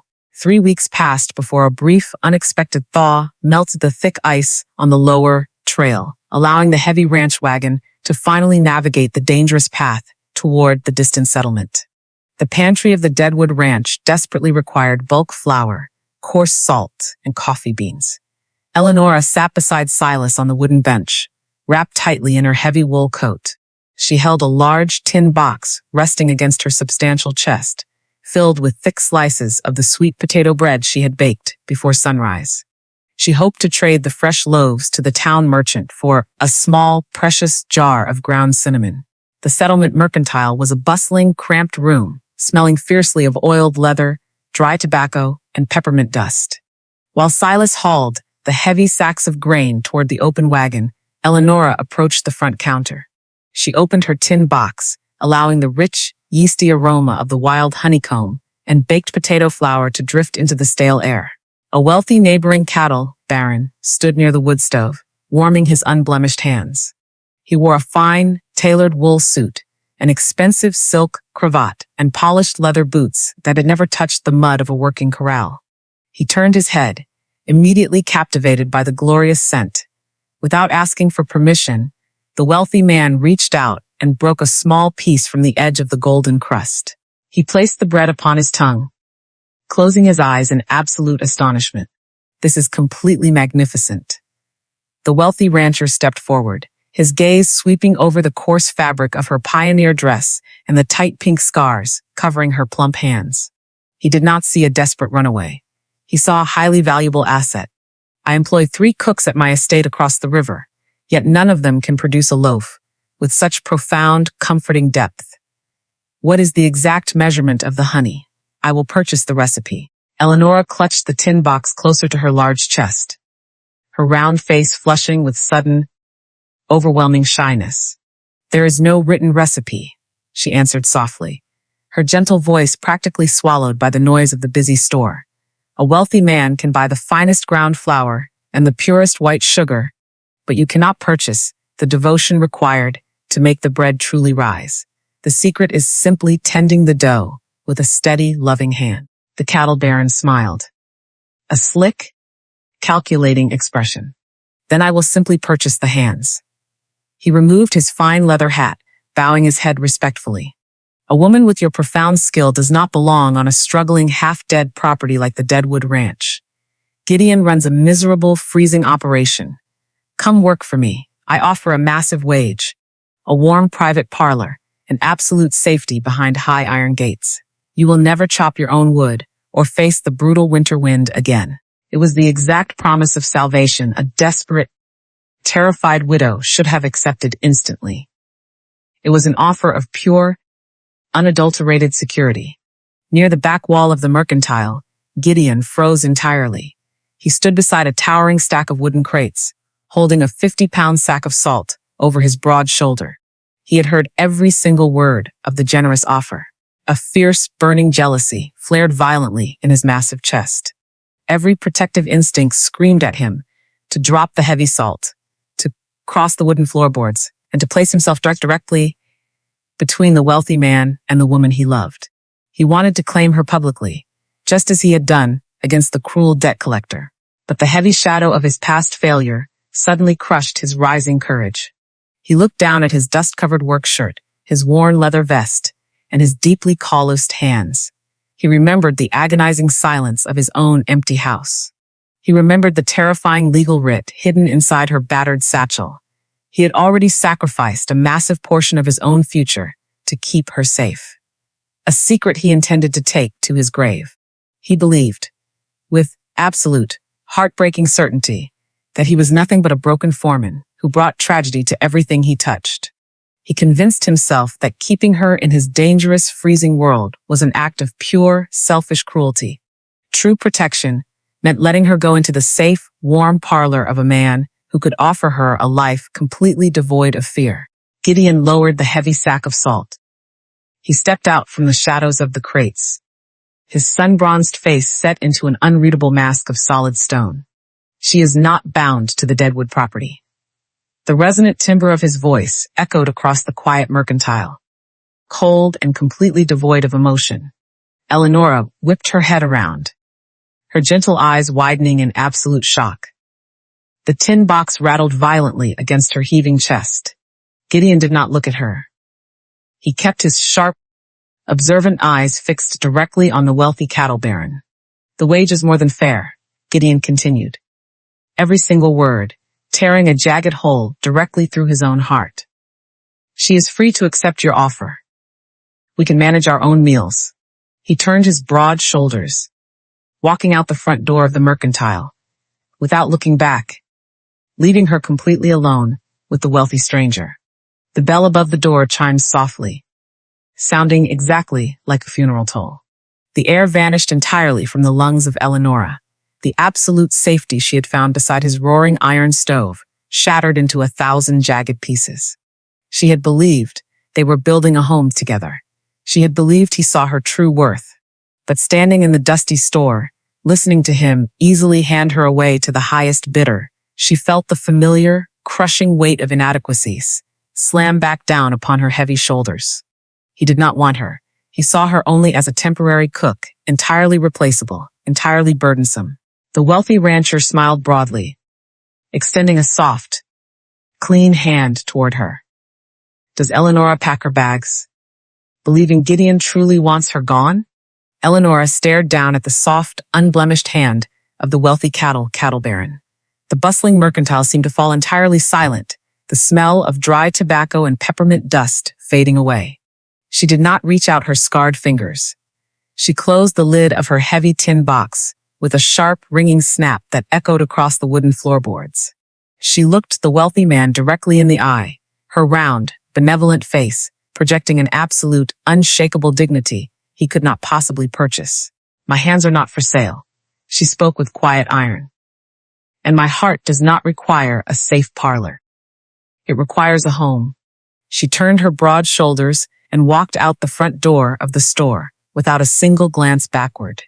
She climbed onto the wooden bench of the heavy wagon beside Silas. She rode the long, freezing miles back toward the desolate valley in absolute roaring silence. The bitter wind bit mercilessly at her flushed cheeks, but she did not feel the cold. She did not pack her bags to flee the territory. She packed her courage to fight for the giant man who was desperately trying to throw her away. When the wagon finally rumbled into the icy yard of the Deadwood property, Eleonora did not walk toward the welcoming warmth of the massive kitchen. She set her tin box on the porch and marched directly into the howling gale. Gideon stood at the far edge of the property, entirely isolated from the main house. The bitter wind whipped across the frozen timber fence line. He was driving a heavy iron post deep into the solid ice with a massive sledgehammer, using brutal, punishing strikes. He swung the immense weight over his broad shoulders, again and again, his muscles burning beneath his dust-covered work shirt. He was actively trying to batter his own heart into submission. He fully expected to return to the cabin at dusk and find the stove completely cold, the heavy house empty, and the beautiful, substantial woman gone forever. He heard the heavy crunch of leather boots breaking through the deep snow crust behind him. He stopped the hammer in mid-air. He slowly turned his broad shoulders, his chest heaving with exhaustion. Eleonora stood 10 paces away. She wore her coarse pioneer dress beneath her heavy stolen coat, her braided pigtails blowing wildly in the winter wind. Her gentle eyes were not filled with the tears of inadequacy he expected. They burned with a fierce, magnificent fire. You are a coward. She hurled the words across the frozen distance, her voice slicing clearly through the howling gale. Gideon slowly lowered the heavy sledgehammer. The heavy iron head hit the snow with a dull, defeated thud. His sun-bronzed face paled beneath his thick, snow-dusted beard. I offered you absolute salvation. Gideon gripped the wooden handle of the hammer, his knuckles turning stark white. He can give you walls of stone. He can give you a life completely devoid of fear and labor. I have absolutely nothing to offer you but a dead ranch and a broken man. Eleonora marched forward. Her large, heavy frame moved with the absolute authority of a woman who had spent her entire life shrinking, only to finally discover her immense, undeniable power. She closed the distance between them, stepping directly into his towering shadow, entirely unafraid of his imposing size. Do not dare disguise your terror as nobility. She jabbed her plump, scarred finger firmly against the center of his thick leather vest. You did not hand me away to protect me. You handed me away to protect yourself. You are terrified of the warmth. You are terrified that if you finally let the fire burn, The winter might come and take it away again. Gideon closed his sharp, observant eyes. A ragged, agonizing breath shuddered through his massive chest. She was peeling back the heavy iron armor he had worn for 5 years, exposing the raw, bleeding wound hiding beneath. There is a final lesson you must learn about the kitchen, mountain man. She kept her scarred hand pressed against his beating heart, her voice dropping into a beautiful, fierce cadence. You cannot measure out grace with a teaspoon. You cannot ration hope like dried beef, handing out tiny, safe pieces just in case the barrel runs empty. If you want the dough to rise, if you want a life worth living, you have to pour the grace in blind. You have to risk the entire cup. Love is not a calculated ledger. It is an absolute surrender. The towering foreman broke. The sledgehammer fell completely from his grasp. His broad shoulders slumped forward. The giant mountain man folding entirely beneath the profound, undeniable truth of her words. He reached out, with his heavy, calloused hands, wrapping his thick fingers desperately into the coarse fabric of her heavy wool coat. I cannot survive a cold house again. He whispered the terrifying confession directly into the freezing wind, his deep voice cracking, shattered by years of unspeakable grief. When the blizzard took Sarah, it took every single breath from my lungs. I closed the door. I buried the hearth in ashes. If I open it fully for you, if I let you become the center of this ranch, and the winter takes you away from me, it will completely kill me. I will not survive the silence a second time. It was the major emotional turning point of their entire journey. He was no longer the imposing, untouchable foreman. He was simply a terrified soul, standing in the snow, begging the woman he loved not to make him hope if it was only going to destroy him.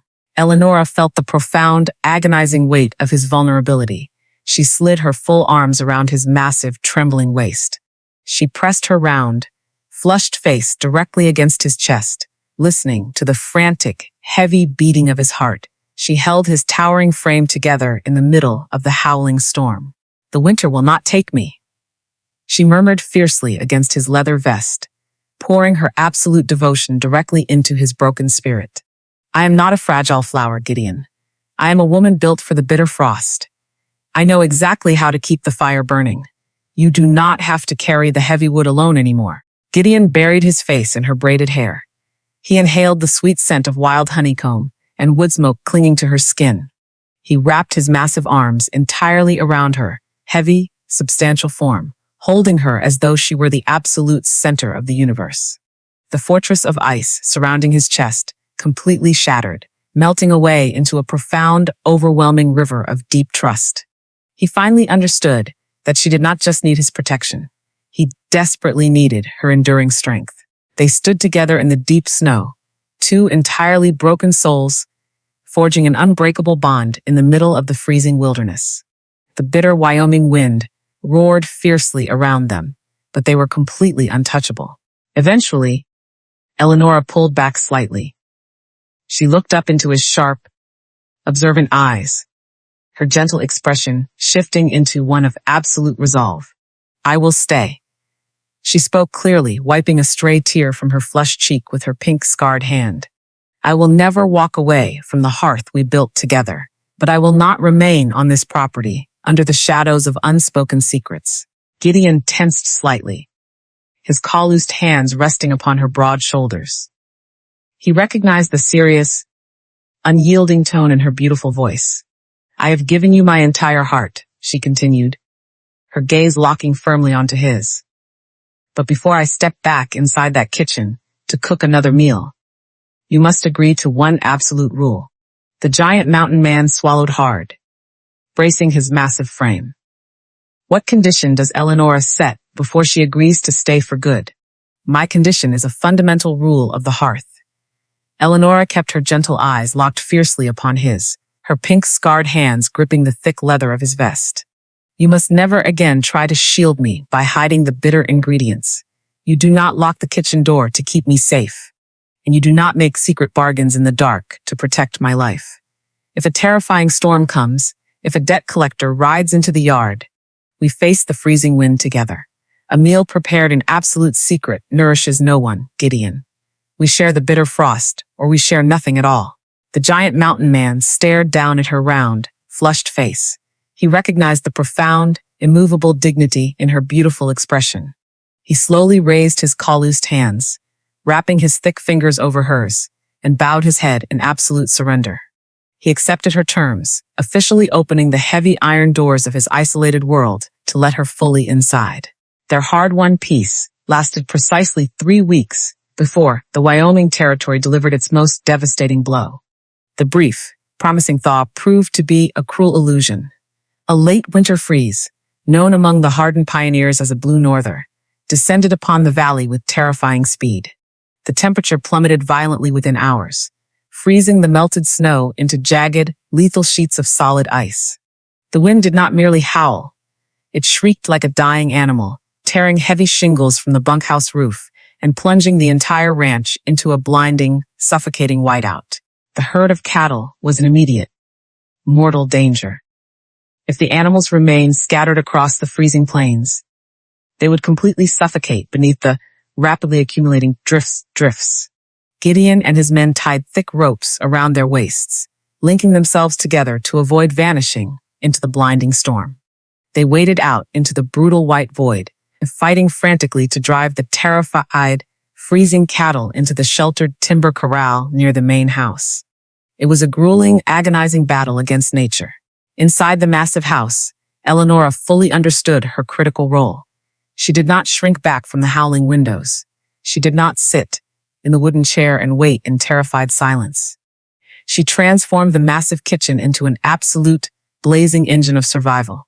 There is a profound kitchen lesson known only to women who have spent their lives guarding the very edge of existence. To keep a large, life-saving pot boiling through a bitter night, you must never abandon the watch. You cannot simply feed the fire and walk away. It requires constant, relentless, agonizing vigilance. For 3 continuous days and nights, Eleonora completely refused to sleep. She moved around the roaring cast iron stove like a fierce, determined guardian. Her large, heavy frame became a blur of constant motion. She boiled massive pots of salted chicory root, tossing in handfuls of wild honeycomb for desperate energy. She shaved the last remaining strips of dried beef into a thick, heavy potato stew, ensuring the broth was dense enough to coat the freezing ribs of the exhausted men. When the hardened cowboys could no longer physically drag their freezing bodies back to the porch, Eleonora tied the moth-eaten flour sack around her broad shoulders. She wrapped her stolen wool coat tightly across her large chest. She filled heavy iron buckets with steaming stew and boiling coffee, and she marched directly out into the shrieking blizzard. The wind battered her soft, rounded face, freezing her eyelashes and covering her braided pigtails in thick ice. Yet, her substantial, heavy boots continuously broke through the snowdrifts. She waded into the absolute chaos of the timber corral, forcing the freezing men to drink the boiling broth, pressing hot tin cups directly into their trembling, frost-bitten gloves. She did not scold them. She merely commanded them to live, pouring her deep, undeniable warmth straight into their failing bodies. Gideon watched her through the blinding curtain of snow. He stood waist-deep in a drift, his thick beard completely frozen, his broad shoulders screaming with exhaustion. He watched the large, beautiful woman fight the violent storm purely to keep his men breathing. She was no longer just a cook hiding from her past. She was the undisputed, magnificent heartbeat of the Deadwood Ranch. The profound admiration that swelled inside his massive chest was completely overwhelming. She was actively saving his life, not with a rifle or a sword, but with the humble, relentless power of the hearth. By the deep hours of the 3rd night, the brutal wind finally began to break, but the temperature remained terrifyingly low. The men collapsed into the bunkhouse, shivering violently but entirely alive, their bellies full of thick, sweet stew. Gideon remained outside alone. His observant eyes scanned the dark, icy perimeter of the timber corral. Through the dying howl of the wind, he heard the faint, desperate bleat of a stray calf, separated from its mother and trapped deep in a snowdrift near the tree line. He did not call for his men. They were entirely spent. He adjusted his weathered hat, pulling his frozen scarf tightly around his neck, and waded out into the dark, freezing timber. The snow was incredibly deep, reaching past his thick thighs, Every single step required a monumental, agonizing effort. His broad chest heaved, his breath rattling harshly in his throat. He finally reached the terrified animal, half buried beneath a frozen pine branch. Gideon knelt in the freezing snow. He gathered the shivering calf into his massive, calloused arms, hoisting the heavy weight directly across his broad shoulders.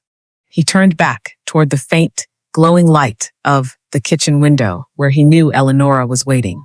He took 3 agonizing steps forward. The absolute crushing exhaustion of the past 3 days finally claimed its terrible toll. His massive legs simply stopped functioning. The devastating cold pierced entirely through his thick leather vest, gripping his heart in an unyielding fist. Gideon stumbled forward. He collapsed heavily into the deep snowdrift, the frightened calf spilling from his broad shoulders. He tried to push himself up with his calloused hands, but his muscles completely refused to obey. The white, freezing darkness immediately began to close over his sharp eyes. The glowing light of the kitchen window faded rapidly into the distance. Gideon rescues the last calf, but collapses in the snowdrift. Will the ranch hands find him in time? The glowing light of the kitchen window did not waver, yet the heart of Eleonora hammered violently against her large chest. She stood perfectly still, her gentle eyes scanning the dark, icy perimeter of the timber corral. She counted the exhausted figures, staggering into the bunkhouse through the fading blizzard. Silas appeared, entirely white with frost. The younger ranch hands followed, dragging their heavy leather boots. But the towering frame of the foreman did not emerge from the screaming darkness. A terrifying cold gripped her stomach. She remembered her own unyielding rule. We share the bitter frost, or we share nothing at all. She did not hesitate to act.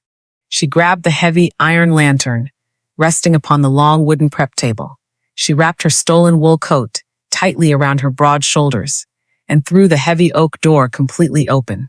Silas, she screamed into the violent wind, her voice tearing through the whiteout. She did not wait for the oldest cowboy to respond. She plunged her heavy, substantial form directly into the punishing snowdrifts, following the fading tracks of the leather boots belonging to Gideon. The brutal cold bit mercilessly into her round, flushed cheeks. Ice clung to her braided pigtails. Yet she possessed an undeniable, fierce strength born of absolute devotion. She marched toward the distant tree line, swinging the heavy lantern wildly.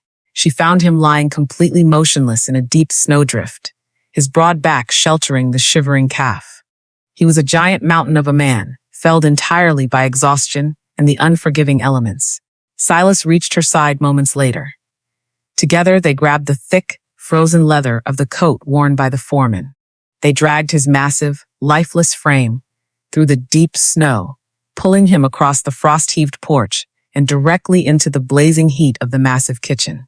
They laid his towering body upon a thick quilt near the radiant cast iron stove. Gideon was entirely unresponsive. His sun-bronzed skin was terrifyingly pale, his lips tinted a bruised, dangerous blue. The devastating cold had pierced entirely through his heavy work shirt. Within hours, the chilling ice transformed into a violent, raging fever. His broad chest heaved irregularly, his scarred hands trembling uncontrollably as the sickness attacked his exhausted muscles. Silas stood near the doorway, entirely helpless, wringing his weathered hat in his rough hands. Fetch snow to melt for cool water, and then leave us, Eleonora commanded the hardened cowboy, her voice projecting absolute, unshakable authority. I will not let the winter take him. She stripped away his freezing coat and his dust-covered boots. She knelt upon the scraped floorboards beside him, dipping a clean flour sack into a tin basin of cold water. She pressed the damp cloth directly against his burning forehead. She became the absolute commander of the room, fueled by a profound, nurturing love. There is a critical kitchen lesson concerning the delicate resurrection of frozen things. If you take a heavy piece of meat buried deep in the winter ice and plunge it directly into a roaring, boiling pot, the sudden shock will destroy the fibers entirely. The outside will sear, but the center will remain completely frozen and dead. You must coax the warmth back, incredibly slowly, applying a steady, patient heat, and you must maintain constant, relentless watchfulness. Eleonora applied this exact wisdom to the broken man lying before her. For 3 additional days, The large, substantial woman completely refused to leave the wooden floorboards beside the hearth. She slept in tiny, fractured moments, resting her round, heavy face directly against the edge of his quilt. When the violent tremors seized his massive frame, she draped her full arms over his broad chest, using her own deep, radiant body heat to anchor his spirit to the living world. She carefully lifted his heavy head, forcing tiny, precious spoonfuls of the sweet chicory and beef broth past his cracked lips, demanding that his throat swallow the life-saving nourishment. In the quiet, dark hours of the early morning, she traced her pink, scarred fingers over the deep lines of his weathered face. The profound truth washed over her, heavy and entirely beautiful. Every single agonizing moment of her painful past, every terrifying lesson she had learned while trying to survive in a house of cruelty, had forged her for this exact, sacred purpose. Her quiet resilience, her immense patience, her deep understanding of how to sweeten a bitter brew. It was all perfectly designed to save the man she loved. She did not simply care for him out of a sense of gratitude for his protection. She loved him with an absolute, world-altering devotion. He was her true home, the only sanctuary her tired heart had ever known. On the deepest hour of the fourth night, the fever peaked with terrifying intensity. The howling wind outside had died completely, leaving the massive house wrapped in an eerie, ringing silence. The embers in the heavy iron stove glowed dark red, casting long, dancing shadows across the timber walls. Gideon thrashed violently upon the quilt. His sharp, observant eyes snapped open, but they were entirely unfocused, burning with the blind, consuming heat of the sickness. He was trapped deep within a terrifying hallucination, reliving the dark moments he had kept completely hidden behind his wall of stoic silence. His calloused hands grabbed blindly at the empty air, his large knuckles turning stark white as he fought an invisible enemy. Eleonora leaned her heavy frame forward, grasping his trembling wrists firmly to keep him from injuring himself against the stone hearth. "I am here," she murmured softly, pressing a freshly cooled cloth to his flushed, burning cheek. "The storm has passed, Mountain Man. You are completely safe." But Gideon did not hear her comforting words. His mind was trapped at the wooden gate of the yard, speaking directly to the cruel rider in the expensive wool overcoat. He twisted his broad shoulders, pulling her pink scarred hands closer to his heaving chest. His lips parted, his voice a hoarse, agonizing rasp echoing loudly in the quiet shadows of the room. "Take the lower valley." Gideon breathed the terrible words into the dark, his feverish mind confessing the secret bargain he had made in the snow. "Take the grazing pasture by the river. Sign the deed. The land is yours. Just mark her debt paid in full. Do not ever let her know I bought her freedom." Eleonora froze completely. The damp cloth slipped entirely from her trembling fingers, falling onto his broad chest. The breath caught violently in her large chest, her gentle eyes widening in absolute, earth-shattering shock. What devastating truth does Gideon murmur in his feverish delirium about the debt collector? The hoarse, agonizing whisper of the towering foreman echoed off the heavy timber walls of the massive kitchen. The damp cloth rested upon his broad chest, a silent witness to a revelation that turned the blood of Eleonora to ice, and then to a fierce, consuming river of warmth. He had not struck a bargain of violence with the cruel agent from the territorial bank. He had not threatened him with a Winchester rifle. Instead, in the freezing dark of that snowy morning, Gideon had traded the very land of his ancestors. He had surrendered the lower valley grazing pasture, the richest, most fertile acreage of the Deadwood Ranch, the land he had bled for through 5 lonely winters, signing away his own future to purchase her absolute, unencumbered freedom. Eleonora sat back upon the scraped floorboards, her plump, scarred hands trembling uncontrollably against her large, heaving chest. Her round, benevolent face flushed with a mixture of profound shock and staggering, unbearable devotion. She finally understood why he had looked so hollow when he returned from the dark alone. She understood why he had forced himself to hand her away to the wealthy cattle baron at the settlement mercantile. He was not a coward trying to cast her out. He was a sacred protector who believed his own worth was so deeply compromised by tragedy that the only way to love her was to give her everything he owned and then banish himself from her sight. terrified she would despise him for his charity. She did not weep from sorrow. She wept because she finally saw the naked, bleeding truth of his heart. She leaned her heavy frame forward, gathering his massive, feverish head into her lap. She pressed her round cheek directly against his unkempt, shoulder-length hair, ignoring the blazing heat radiating from his sun-bronzed skin. She held him tightly against her substantial chest, whispering soft, fierce promises into his ear, commanding the sickness to break and release his tortured soul.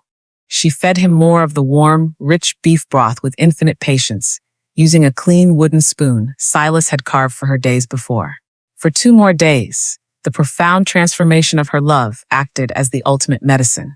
The fever finally broke on a brilliant, crystal-clear Sunday morning, as the first true golden rays of spring sunlight pierced the frost on the kitchen windows. Gideon stirred. The wild, frantic burning in his observant eyes faded entirely. His massive chest rose and fell with a deep, steady rhythm, and the bruised, dangerous blue tint upon his lips vanished, replaced by the natural warmth of his weathered skin.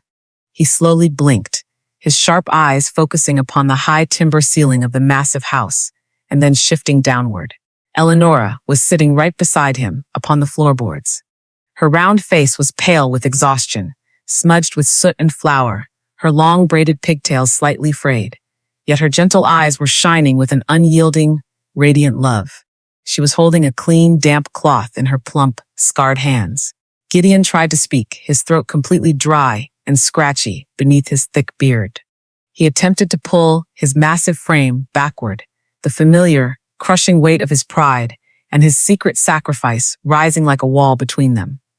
He believed he had nothing left to offer her. He believed she would look at him with pity now that she knew he had traded his land for her ledger.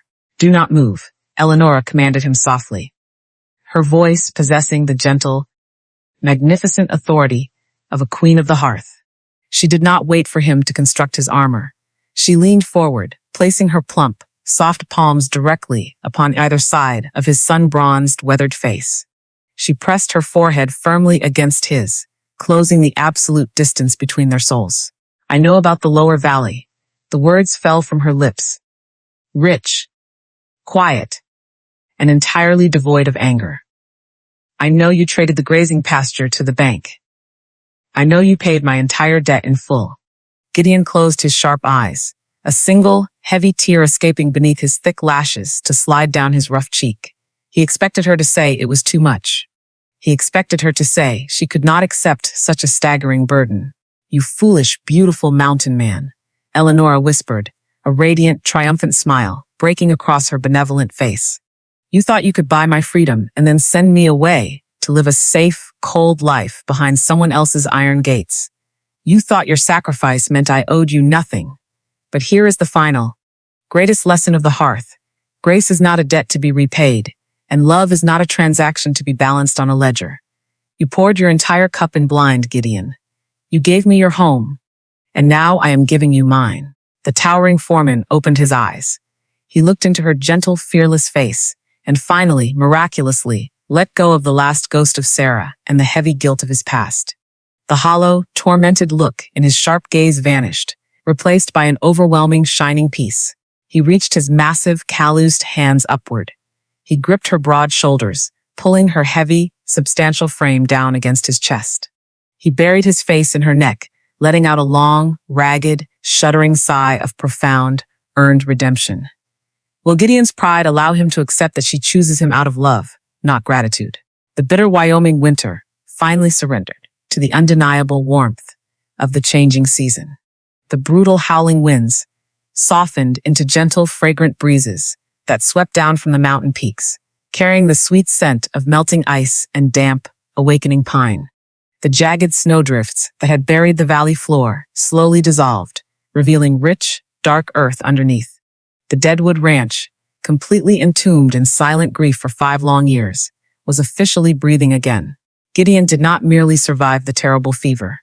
He emerged from the fire entirely transformed. The crushing, suffocating pride that had forced him to build a fortress of ice around his chest melted away completely in the radiant light of the devotion of Eleonora. He finally accepted the most difficult truth a broken man can ever learn. He was worthy of being chosen, not out of desperate gratitude, but out of profound, unwavering love. To celebrate the miraculous thaw, Eleonora orchestrated a massive, joyous feast for the entire ranch. She stood in the center of the radiant kitchen, her large, substantial frame, moving with beautiful, effortless grace. She wore a new bright blue cotton dress, the fabric stretching comfortably across her broad shoulders, her long braided pigtails pinned neatly atop her head. Her pink scarred hands worked with absolute mastery. The heavy cast iron stove roared, but it was no longer a desperate engine of pure survival. It was an instrument of glorious celebration. She roasted a massive cut of beef, resting the meat patiently away from the flames so the savory juices remained perfectly sealed within, honoring the very lesson Gideon had taught her. She baked towering, golden loaves of sweet potato bread, glazed heavily with the remaining wild honeycomb. She boiled fresh spring greens, gathered from the revived vegetable patch, completely clearing away the dark, suffocating ash of the past. The heavy oak door swung open, and the brilliant spring sunlight poured directly across the scraped floorboards. Gideon stepped inside. He did not wear his weathered, dust-covered work coat. He wore a crisp, clean white cotton shirt and a dark leather vest. His thick beard was neatly trimmed, and his shoulder-length hair was brushed back. The hollow, haunted shadows that had darkened his sharp, observant eyes for half a decade were completely gone, replaced by a deep, magnificent peace. He walked directly to the long wooden prep table. He did not hover in the shadows. He reached his massive, calloused hands into the basin of warm water, washing away the dirt of the morning chores. Without waiting for a command, he stepped behind Eleonora, wrapping his thick, powerful arms around her waist, pressing a gentle, lingering kiss to the crown of her braided hair. The hardened cowboys of the Deadwood crew filed into the massive house shortly after, their rough voices filling the timber walls with genuine, booming laughter. Silas and the younger men took their places around the long dining table, completely stunned by the incredible bounty spread before them. Before anyone reached for the hand-carved wooden spoons, Gideon stepped to the head of the table. He reached out and took the scarred, plump hand of Eleonora, lacing his thick fingers securely through hers. He pulled her large, beautiful form directly to his side, refusing to let her stand near the stove like a mere servant. For 5 years, I forced you men to endure the bitter cold of my own stubborn grief. The resonant, deep timbre of his voice echoed powerfully across the silent room. I believed this ranch was entirely dead, and I expected you to starve alongside me. But the winter did not win. Gideon looked down at the round, benevolent face of the woman standing beside him, his sharp eyes shining with absolute reverence. This woman did not just bring fire back to our hearth, Gideon continued, his voice thick with raw emotion. She brought the dignity and the life back into my soul. She is not our cook. She is my equal. She is the absolute heart of the Deadwood Ranch, and she is the center of my world. This is her home, now and forever. The hardened ranch hands erupted into joyous, thunderous applause, raising their battered tin cups high into the sunlit air. Eleonora leaned her heavy shoulders against the towering mountain man, tears of pure, unadulterated happiness spilling down her flushed cheeks. The crushing debt of her past was completely erased, replaced by the profound, unshakable belonging she had searched for her entire life. As we sit here watching the embers of our own fire slowly fade into the night, I want you to remember the quiet wisdom born in that massive frontier kitchen. We often journey through this life carrying heavy, silent debts, convinced that our scars make us entirely unworthy of the warmth. We panic when the dough of our lives tears apart, forgetting that the most beautiful things require a steady, patient hand. The greatest kitchen lessons we wish we had learned earlier are rarely about the food itself. They are about how we choose to treat the fragile, starving parts of our own exhausted souls. You cannot build a new, roaring fire upon a bed of suffocating ash. You must have the courage to scoop out the dead years and strike a new match. You cannot force a ruined recipe to heal with frantic, angry hands. You must guide it gently, applying the warmth of forgiveness. Do not hide your bitter ingredients in the dark. Do not push away the hands that reach out to help you knead the heavy dough. The winter storms will always come, howling fiercely against the timber walls of our lives. But if you refuse to let the fire die, if you possess the courage to pour your grace into the pot, completely blind, you will discover that no heart is ever too far gone to be sweetened. You are entirely worthy of the feast. You are entirely worthy of the safety of the hearth. Rest your heavy shoulders, my friends. The brutal frost has finally passed, and it is time to bring the warmth back into your home. This story is a work of fiction created for entertainment and emotional reflection. The characters, events, and specific locations are entirely products of the imagination of the author. Any resemblance to actual persons, living or dead, or actual events is purely coincidental.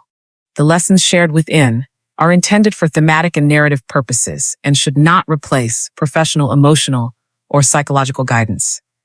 Please engage with the content responsibly.